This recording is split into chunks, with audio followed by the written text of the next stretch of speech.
mës naa di dawal rond-point bii nii rond-point CBAO bii nii waa ji moo ma tooñ de ma ne ko mais li nga def yëfu nit mu ne ma anik dof ak dawal oto ay ca ak yeneen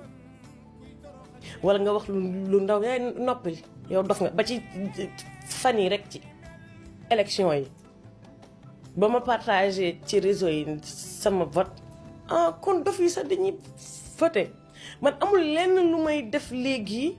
te nit ñi duñ ma ne dof nga waa léegi yéen dof bu yor ay kayitam ngeen ne ko dof nga loo leen ko wax man kañ saagu leen ma dangeen maa tagg saagu leen ma dangeen maa tagg ndax man mii maa jóg ne dof bu yor ay kayitam la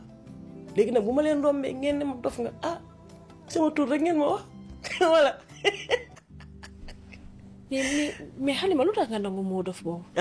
lu tax nga nangu moo dof boobu. parce que les plus grands savants sont des fous les hommes les plus intelligents et il faut être fou pour être dans cette vie il faut être fou pour être heureux man dof signe de intelligence la c'est pas maanaam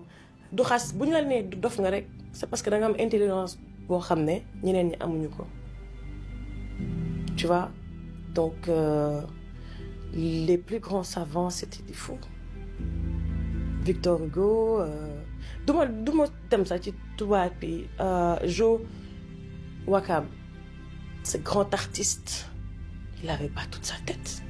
mais c'est parce que il était débordé d'intelligence de savoir et Jo Wakam fait partie des emblèmes du Sénégal tu peux pas citer les grands hommes du Sénégal sans parler de Jo Wakam